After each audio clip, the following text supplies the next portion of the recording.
Welcome to the Real Life Diabetes Podcast. My name is Amber Kluwer, and I've lived with type 1 diabetes for decades and enjoy sharing my story and those of other people living with this disease.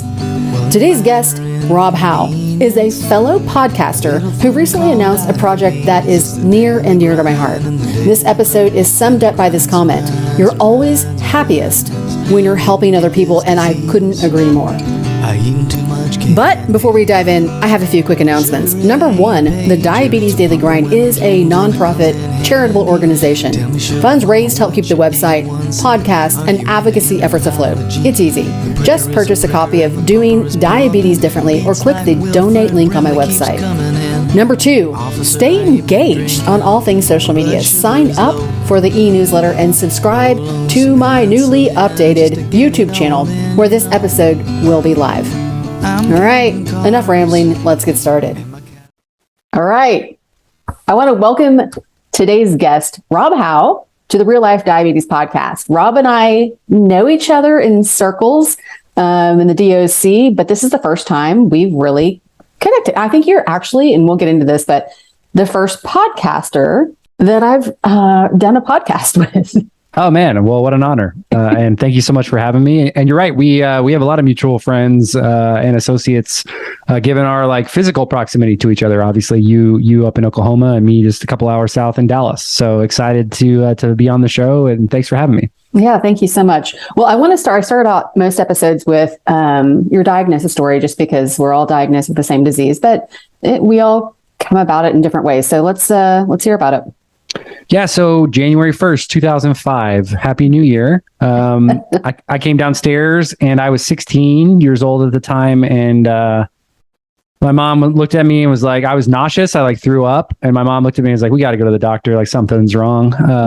And so I'm sure, many of your guests will either have family member or a friend or, a nurse in the family will be like, oh yeah, we got to get you to a doctor. My mom kind of always had a spidey sense of, health with the kids. And she's like, something's off. So we went to the urgent care and they tested my blood sugar, kind of did the regular labs. And they're like, hey, we think you have diabetes. You should go immediately to Children's Medical Center. But wait, let me say something really quick, because we both know now, having them test your blood sugar at urgent care, that's pretty rare. I mean, that's even with regular, people are fighting right now to say, every time I come to the doctor, I want to have my blood sugar tested.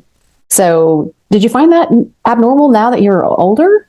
It's interesting. I think, I obviously had put my symptoms down, okay. On the check-in paperwork. So I imagine that was probably one of the 2 or 3 options that they kind of went with right just from the jump. So I don't think it was that uncharacteristic or out of the ordinary given the symptoms. But yeah, I think obviously, as we know now, frequent urination, weight loss, thirst, fatigue are all pretty innocuous symptoms on their own. Right. But when they're all together, and you can quickly find yourself in diabetic ketoacidosis, it can be pretty dangerous. And so, for me at the time, my mom owned a Curves franchise. So she worked a lot in the health and wellness space and with a lot of people with type 2 diabetes, but we didn't really know anything about type 1 diabetes. And so for me, that ride, 20-minute drive from the urgent care to Children's Medical Center was, I don't know, it was a little bit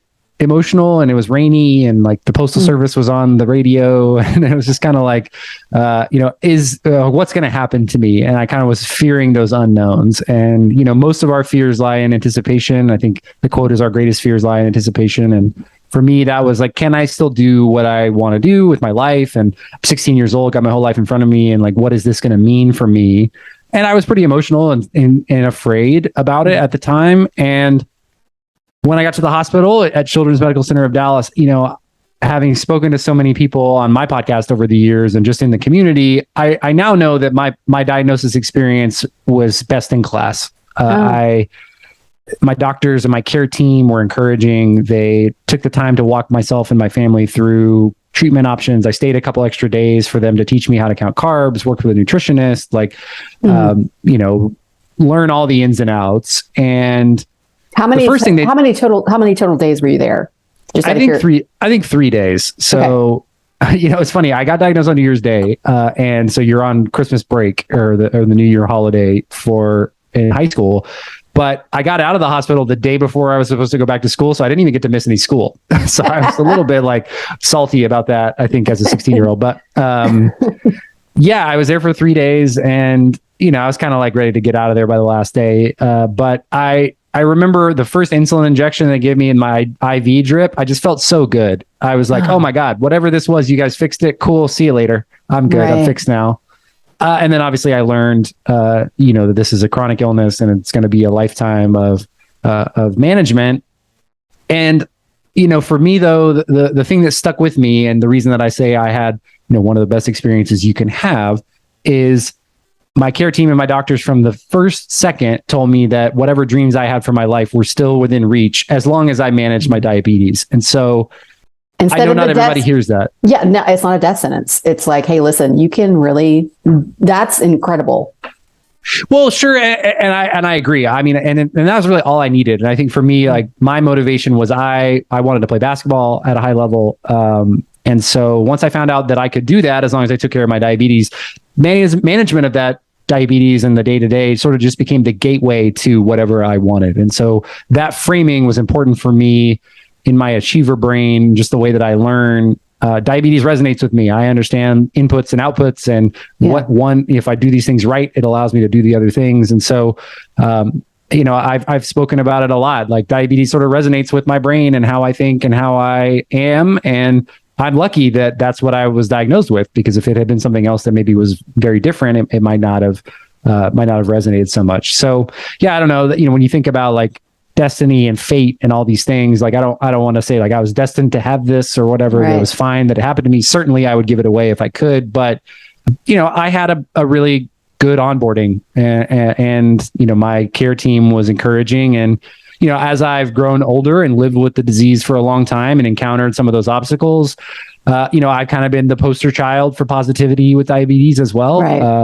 I got a 4-year scholarship to the University of Colorado Springs, and played professional basketball for a year and a half afterwards. And I'm an entrepreneur and I'm a speaker and all this cool stuff. But, diabetes is hard. It's a heavy burden to carry. And I also recognize that everybody is different. And I think for me, outside of my diabetes, I'm able-bodied. I like to be active. I like to do all these things. And I've learned over the years, thanks to the community, that, not everybody is as lucky as me within the diabetes world. And I still want to care and represent those people who are suffering from multiple chronic illnesses or diabetes complications, and, maybe can't be their best self with diabetes because of their circumstances. And I think I've learned to kind of soften my approach and to really lead with empathy with those people, because they have diabetes too, and it doesn't look the same for everyone. That's true.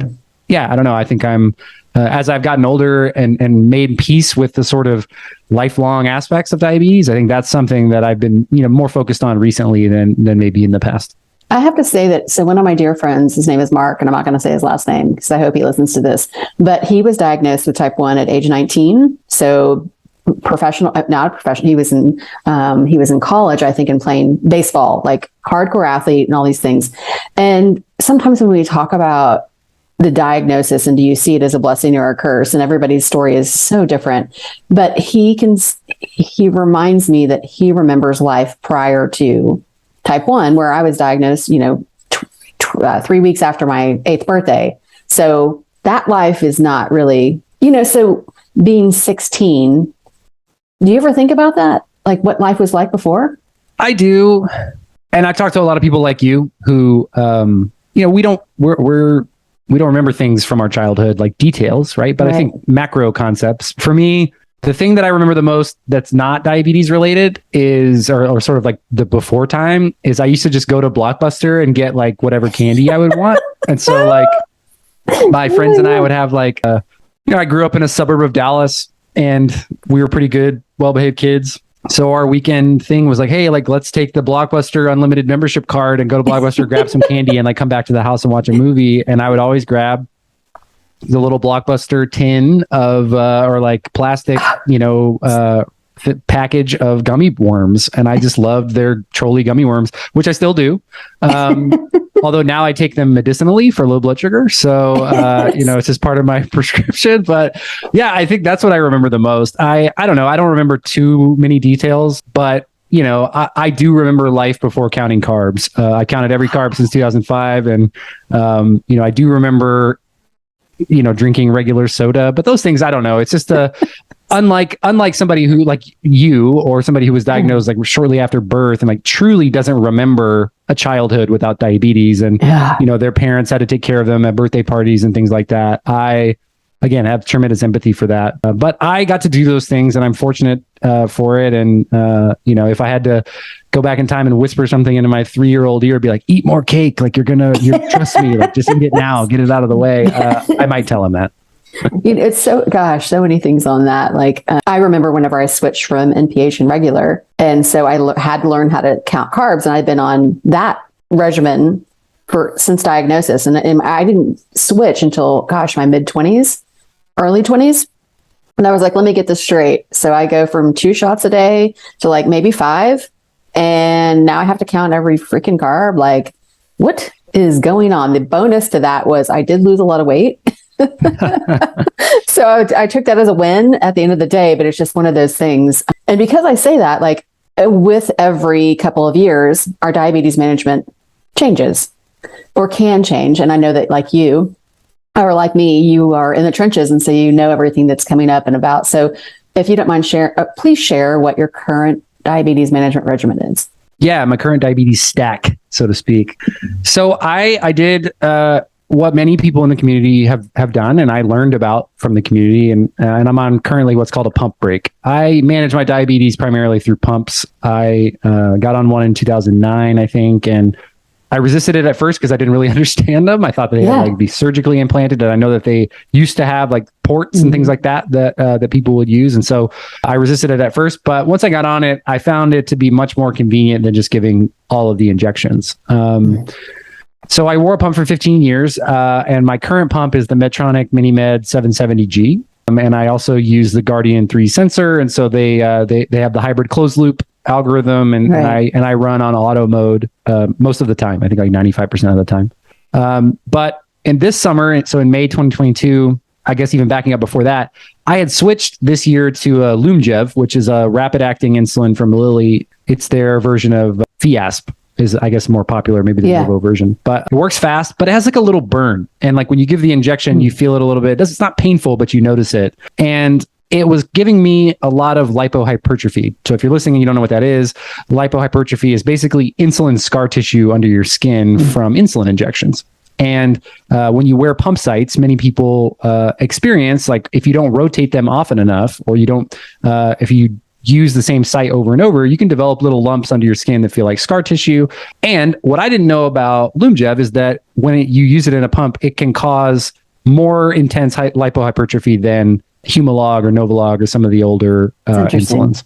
So again, living and learning with diabetes. So my pump sites got really damaged and I had to switch the infusion set I was using. And so I decided that I wanted to try to take a break. And so this summer I've taken a break to the InPen from Medtronic. They acquired Companion Medical in 2020. And so I'm using the InPen, which is a smart insulin pen. It connects to the app on my phone, which also includes the CGM, the Guardian Connect standalone Medtronic system. So that's what I'm using today. And I think at the end of November, my plan is to switch back over to my 770G. So fortunately, so this is good news. My sites have healed a lot. That's great. My lipohypertrophy, like irritation has gone way down. And so I feel much better about that. And yeah, so I think probably starting in December, I'll switch back to my 770 and go from there. I have to say one thing, and I've said this on a couple of podcasts just because I'm a huge fan of InPen and worked with Companion Medical ages ago. And with that being said, I'll never forget being around some peds endocrinologists. And I was asking them if they knew about the product and would they recommend it. And one of them said, I don't find the value in it. Who forgets? Because she said, who forgets giving a shot? I was like, are you kidding me? Like literally everyone. I mean, like I have a whole system down to where I leave a pen needle in certain spots. So I know, I mean, it's just like, when you do this all the time, it's just so difficult. So it's just, I'm great. It makes me so happy to hear people like you and quite a few other folks using the NPen because I see the value in it. The app is, I mean, it's just like a pump, right? Like, so you can see when your doses were. Last night, I saw an arrow down on my CGM. I went to my app. I looked for my insulin on board, and I didn't have any insulin on board. So I was like, okay, cool. I'm probably going to sail through this, no problem. Right. But without that information, you just have, it's more difficult to make decisions. So I agree. I think if you love multiple daily injections and you haven't tried the NPen, I would ask your doctor about it. I think it's really, it's really cool and tech forward. And it feels like when I open the box, it kind of feels like an iPad or a cell phone or something. It's like, oh, it's nice. And you get it out and it works. And I've been a big fan of it. And, I am a Medtronic spokesperson, but this is my real opinion. I really do like the NPen, and appreciate you saying that. Yeah. I've had a great experience on it. And if I don't use it, I don't recommend it. So that's kind of my go-to. Which I'm so with you on that. I want to bring up one other thing that does not get enough attention, in my opinion, in the doctor's office. And again, nobody's paying me to say any of this. This is just real talk with about type 1 diabetes is Afrezza. I mean, let's talk about inhaled insulin. I just got back on that, and I don't use it in every day, but something you said recently on a podcast about when you use it and why. Like, I'm the same way in just there's so many things there. So you're an Afrezza user at times. I am. Yeah. So I also have a partnership with Mankind, so I need to disclose that. But yeah, again, I'm not going to tell you guys I like something if I don't use it and I don't actually like it. So an interesting thing for me that a very high ranking, like global chief medical officer who I got to meet, and I'll keep his name private because he doesn't know I'm going to say this, but like, He and I were talking after a recent event, and he was like, Rob, like, you have to understand that I'll also put you, Amber, in this, like, you are not who we design these products for. Right. Because you guys are, type A, you're motivated, you're like very on top of your own management. You have your own little systems. Like, you've got your little pen caps in different parts of the house. Like, I've got, my notepad or whatever. And, I'm very hands-on with my management. And he's like, we're designing these products to help give the outcomes that you guys get to people who are disengaged, who have been labeled non-compliant, who are really having a tough time. And so, he's like, when you see these studies coming out of like impact, these aren't people like you guys who have already like tried everything and who are already very aware of all of the therapies on the market. So back to your question. So for me, like, and my insurance company doesn't understand why I need two types of insulin. They don't understand why I want inhalable insulin. But like I mentioned on that podcast, when I'm in a meeting all day and I need to come down from a high blood sugar and I want to do it quickly, I will take Afrezza because it's ultra rapid acting. Yep. That's on label. It's out of your system faster than injectable insulin, which is also on label. And for me, like, the peace of mind I can get from a quick fix, like an instant gratification of a high blood sugar, which I hate. I don't know. Like, some people say, like, well, which would you prefer, highs or lows? I was like, dude, give me lows all day long. I hate feeling hyperglycemic. It's awful. So, getting out of that is important to me. And same thing on like a plane. If I'm on a plane, I can't, they typically frown upon people doing lunges up and down the the aisles in the plane, or doing like jogging. So I like to make sure that I use Afrezza and I keep it on me. And the way I talked about it is like, it's part of my diabetes toolkit. I don't use it for every meal. I don't use it every day sometimes, but when I need it, I use it and it really helps me. So I'm a huge fan. Well, let me just say, because I never thought about it like this. So I use it for, I'm perimenopausal because I'm in my 40s and menopause starts a lot earlier for us with T1D. And so my blood sugars in the morning sometimes can be really high and I can't control that. And instead of giving Novolog or an injection in the middle of the night or early mornings, I've used Afrezza for that. But with you saying being on a plane, I think about how many times in my life I've been like, okay, this is rocky. Do I shoot up here in front of everybody? The bathroom's too small to give an inject. I mean, it's just like all these other factors. So good on you for saying the plane, because I am totally going to use that. And I think too, like you said, some people don't like doing injections in public. Sometimes there's just not enough space. I had a friend who shared on Instagram, she was at a concert and on a field, and so there's people bumping around, and you don't want to get bumped into while you're giving an injection. And she used the Afrezza, and it's like, okay, yeah, it's a low profile way for you to get what you need and continue moving on with your life. And yeah, I think it's, again, something that not a lot of people know about. I certainly didn't know about it until I got more involved with the community, and it took a long time. And so part of the work that I'm doing with Afrezza and with Mankind is talking to HCPs and doctors and endos at conferences to talk to them about the different ways that I use Afrezza and that their patients may benefit from. Even if they're having great outcomes on an injectable insulin or on a pump, having this as a backup or sort of a break glass in case of emergency, or just a little, helper in your toolkit, I think is tremendously helpful.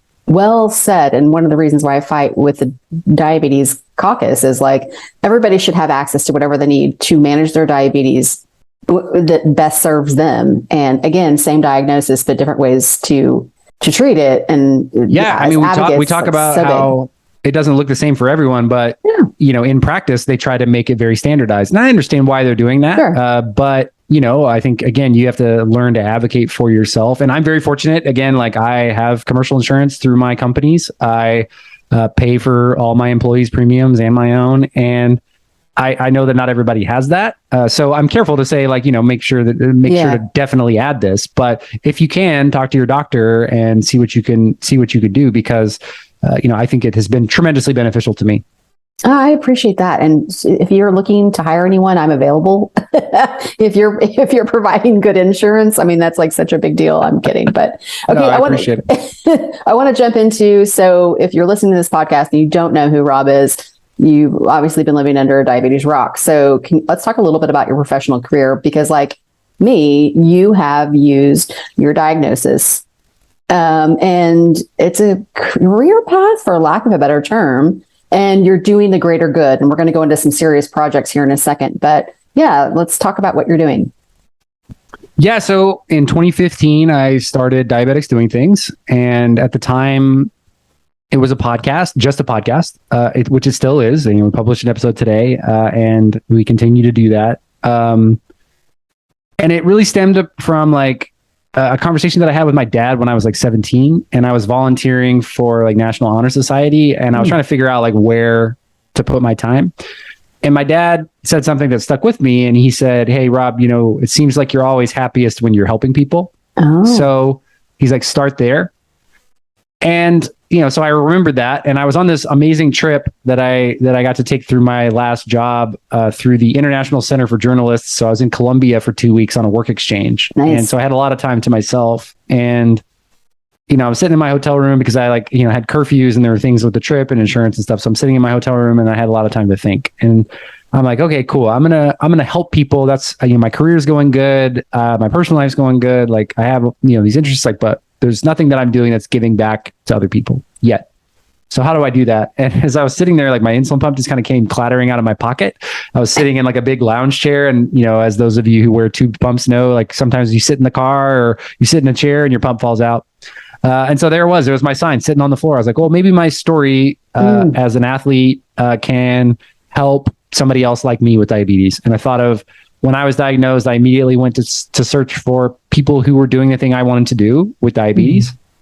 And so I decided, I was going to raise my hand and say, hey, I have diabetes. My name's Rob, and I'd like to, get involved with the community. And then I also had to be honest with myself, because I knew if I found some bloggers out there, some of who I have become good friends. And I was like, okay, well, if I start a blog, that's a great way for me to write exactly 0 blogs. I love talking to people, and I thought I had just listened to Serial, the podcast that ultimately just recently resulted in Adnan Syed's sentence being commuted, which is amazing. And podcasts were back on the up and up and the wave, and I was like, okay, I'd love to try that. Never done one, and here we are, almost 250 episodes later. So that has been the start, and now. I've spoken at 28 JDRF Type 1 nations. I've gone to diabetes camps. I've worked with all the major nonprofits. I've, gone to all of the conferences, and I, just kind of found myself thinking, man, we're not really reaching the people who need the most help.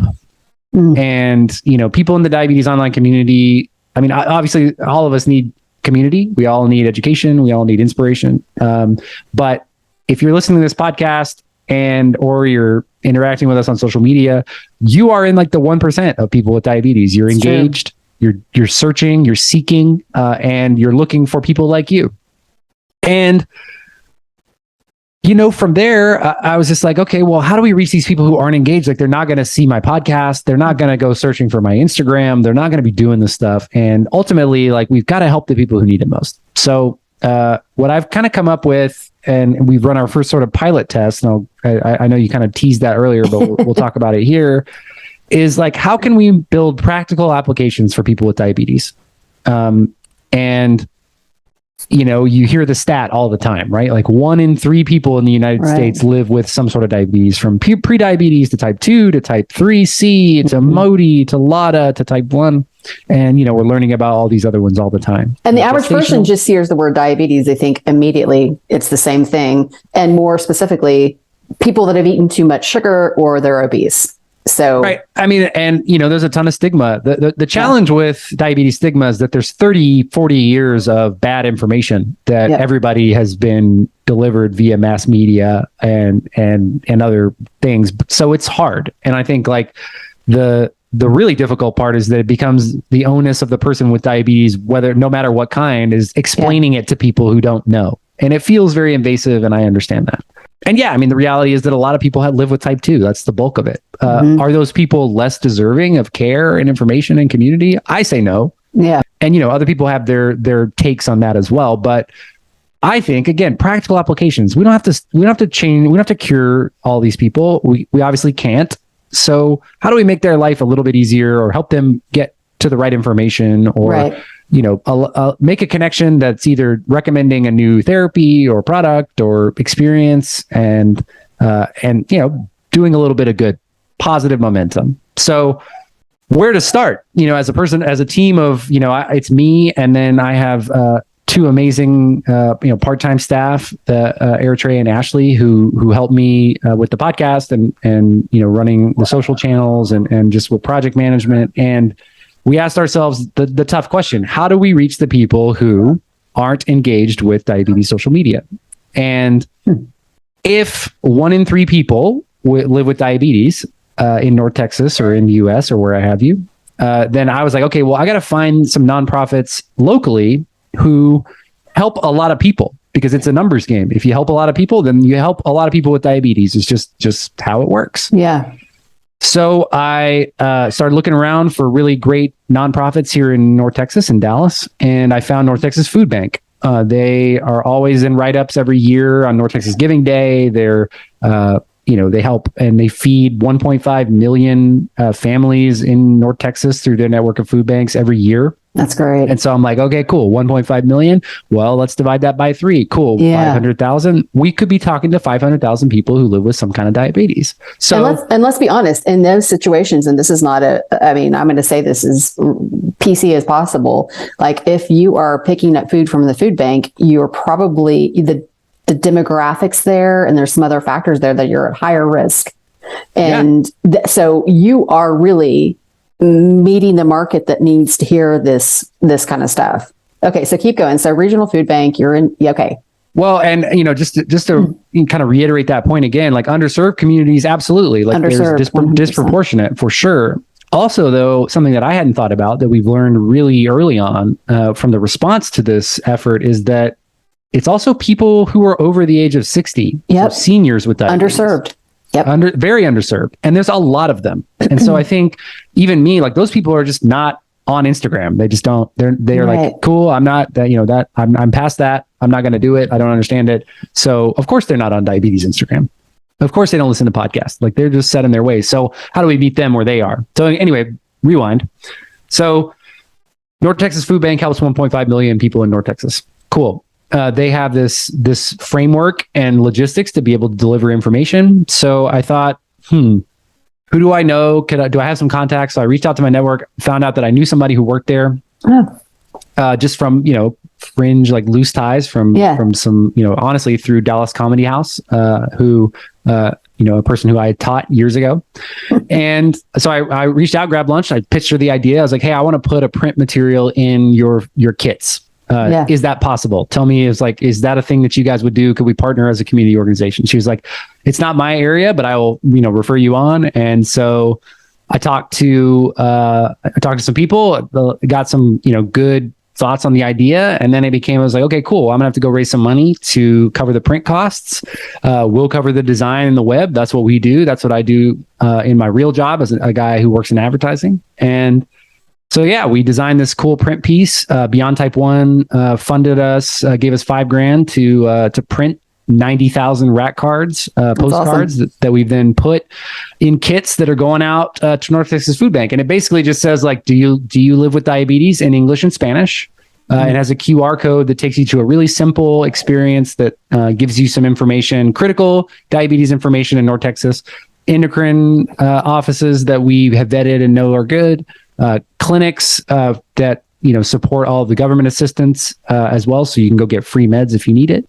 Community websites, JDRF, Beyond Type-1, videos on living with diabetes, right. Links to some podcasts and community stuff, mutual aid, a link to mutual aid diabetes if you're in need of supplies. And ultimately just like giving you a kind of one sheeter on, based on your answers in the form of whatever you might need. And it also, allows you to link up with us to ask questions, and we'll help you basically one-on-one. So we've had a lot of respondents. They're all over the age of 60. And they've been lovely people, and we've been able to at least, connect them to hopefully some information that can help them. So back to practical applications. This was not a huge cost. It was not, we'd have to build a framework or infrastructure. Right. We just bolted on a little bit of diabetes messaging in a positive way to a population of people who we were able to reach through amazing partners like the North Texas Food Bank. Well, and what I love about this too is the partnerships. And if you're not familiar with the DOC, that's Diabetes Online Community, and working with you and your message when it came out, I think I saw it on LinkedIn. I was like, holy, because I work at a food pantry. I volunteer at a food pantry. Let me rephrase that. And all the other things. And I see the disparities there. So I feel like this is such a no-brainer. And so I'm using your model, thank you, to help bring that into the state of Oklahoma. And I hope that we and everybody else in the DOC, I'd like to see this in all 50 states. I mean, and I don't even know, maybe on a global level, I don't know how else to word that, but so much potential to reach so many people that might not know that they have diabetes or what questions to ask. And of course, I mean, You're exactly right. I think during the ideation phase, I was like, okay, cool. This easily could be rolled out to Feeding America in all 50 states, and we just had different chapters. It's very scalable. And I think, for me, I've always thought big first, and I've always thought digital and web first. That's just my personality. But for me, like, this brief was like, how do I help people with diabetes in Dallas? And so it was like, I got to help. These are my people. This is my home. This is where I live. How do I focus on that? And I thought, and I still think, when we get this perfect, and it doesn't have to be perfect, but when we get it really well done, and we get integrated, and we're starting to see real numbers, that's the ticket for us to expand at least nationwide, and then also, look at sister organizations worldwide where we can do some of the same work. So yeah, I appreciate your great feedback and also pushing that forward, because that's what it's going to take. This is not a one-person operation. This is a community effort. And again, practical applications for people with diabetes can make a huge difference. And I think I'm just encouraged when I talk to other people like you who obviously give of themselves and have creative, interests within the diabetes space, and put this effort just to connect with other people and tell other people's stories. I mean, that's what I want. I want to activate this network of creators and amazing people with diabetes who want to give back, but just haven't quite found the project or the mission that really resonates with them. And I think, the other piece is, innately in diabetes, you start with the nonprofits as you start to get involved. And that's because of their pillars in the community. JDRF, for example, basically every regional area, in the US, now it's a little bit different because after COVID, they kind of restructured, but in most major markets, there's a JDRF chapter. And if you have diabetes, and, especially if you're diagnosed before the age of 18, you're going to get involved with JDRF at some point, probably. And or ADA, American Diabetes Association. That's true. Yeah. Same thing, JDRF, ADA. On the internet, if you're looking for diabetes, you're going to find Beyond Type 1. And, that's kind of the new wave. But then, they have their own missions, right? Like JDRF is focused on cure and cure research, and they're a fundraising organization. They don't have the ability to do, or the staff to do all of these sort of individual community projects. Neither does ADA, neither does Beyond Type 1. They're all focused on their own individual agendas. And I think that's where being a community partner to those organizations and saying, hey, we're boots on the ground here in Dallas, and you can fund a program, or you can sponsor an activity that's going to not just bring good vibes to people in the community and, find a sense of belonging, but maybe connect the dots for somebody who has been alienated by the system and who really needs help and doesn't know where to go. And I think that's where, I really wanted to focus, because, when people who are disenfranchised because of their diabetes and they only engage with it when they go to the hospital, they are looking for a solution. They're not looking for community yet. They need to be able to manage their diabetes themselves first. And so, giving them as many tools as possible, I think is a long-term proposition that hopefully we can, start to make a real measurable impact nationwide here very soon.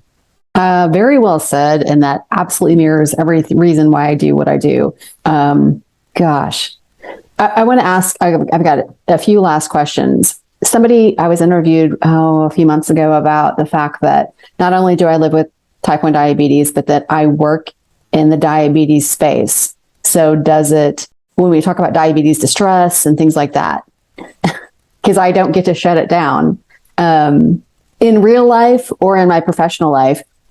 Can you speak to that at all? Yeah. One of my great friends at JDRF Dallas, now JDRF North Texas, Oklahoma, told me early on, she's like, be careful is it Tanya? It's Tanya. Yeah. So she told me very early on, she's like, our advocates burn out quickly because there's always stuff to do. Yeah. And in the background is you managing your diabetes. So I feel like, she's kind of like my angel on my shoulder there early on. She warned me that it could happen, but it absolutely does happen. I can't tell you how many accounts I see that follow me on Instagram, like every month, that have like 4 or 5 really great, positive, awesome diabetes posts and content. And then, 6 weeks later, I haven't seen or heard from them again. Yeah. And I think part of that is because diabetes is super heavy, and life is hard enough as it is. And then adding, a burden of creating something is also, the artist's way is not flat and linear. It's very up and down. And so, diabetes burnout for diabetes creators, for diabetes volunteers, for diabetes doctors who live with diabetes, it can be a lot. So, I think for me, I have less burnout from diabetes than sometimes I just have from the general society or just living in 2022. But, diabetes is always a part of it. So, if you feel burnt out there, or you're trying to find energy outside yourself for a product or a project or a community event to just go to, I get that. And I wouldn't judge yourself for it. But I'd also say life begins on the other side of your comfort zone. And sometimes, a friend with diabetes is a friend indeed. So the more diabetes work you do, the more friends with diabetes you make. And that makes things a whole lot easier to manage when you can sort of share those burdens with each other. So I'd encourage you, if you're out there feeling burnt out, but you're afraid of getting more burnt out by working more with diabetes, I'd say lean into it and see where it takes you, because I think you'd find, like you, a lot of people who understand what it's like to be burnt out, understand what it's like to give of yourself and still have to manage your diabetes every day. I mean, it just is what it is. Today, I don't know what it was. Insulin was just running through me like water. Our carbs were just running through me like water. I was like just low all day. It just happens. And certainly it was annoying, and it probably won't happen tomorrow, but it's just another day with diabetes. I think it's wonderful. And I will say that, especially with my friends and family, when I started the blog, and like you, the podcast was a much better fit, because even though I liked writing, it was like a journal entry, and I didn't want to share that level of intimacy with people that would read it. I think I did an okay job there, but the podcast and sharing my story, my friends and family have said, we never really knew who you were. And so it's like, that's what I love about connecting with people and who walk the walk, even though our journeys are very different. But again, finding people like you, and we're all doing great things. And so I want to end with, because one of the many reasons I wanted to record this with you is I totally dig your advocacy efforts and look forward to a long-term partnership, hopefully, with getting this out there. How can we get people involved? And if you're listening, this is your like angel moment or that little tap on the shoulder. If we don't speak up and if we don't discuss these things, nothing will change. And I want my life to be continuously improved, and I'm sure you do as well. And how do we help the underserved? And for those people who just maybe not feel like they have a voice. So what can we do? It's a good question. The first is, I think, grow where you're planted. I think, like, for me, this whole idea came from living in Dallas and helping people here with diabetes, who live with diabetes, who don't follow me on Instagram, who don't know who JDRF or Beyond Type 1 or ADA are, and who are just going from day to day. And I thought, if I leave them behind, then I'm not doing anything that's worthwhile. And that's my own words, so don't take that. But I would say grow your planet, start local. I would that was always my when I would go speak about how to get involved in the community. Tanya was my connection early on, who empowered me to get involved and to say, hey, yeah, this is a welcome place for you. And without her, encouragement early on, it would have been a lot more difficult for me to get as involved as I have been. I'd say, for getting involved with projects like this, I'd say keep your eye on Diabetics Doing Things over the next 6 months. Absolutely. We are dramatically folding over the evolution of our company in a meaningful and impactful way. We're going to be a different kind of media company. You and I were talking about this kind of on the back end this week, but we're a for-profit company. We pay creators to make their art. It's by people with diabetes, for people with diabetes. And we're focused on practical applications. We have community partners like JDRF, ADA, and Beyond Type 1, who we're going to continue to organize with and continue to work alongside, as well as true community partners like Mutual Aid Diabetes, who are focused on getting supplies through a network of peers who can just help and lend a hand. And so sitting in the middle there is an interesting space. And I'm excited to, continue to leverage some of the work that we do with advertisers to deliver practical applications for people with diabetes who need it most. And keep an eye on our Instagram, Diabetics Doing Things. If you want to sign up for our email list, that's another good way. And I'm going to go to those people when I need them, when I need to organize. That's where I'm starting. And so if you want to be one of those first people that works with us, that's where I would go.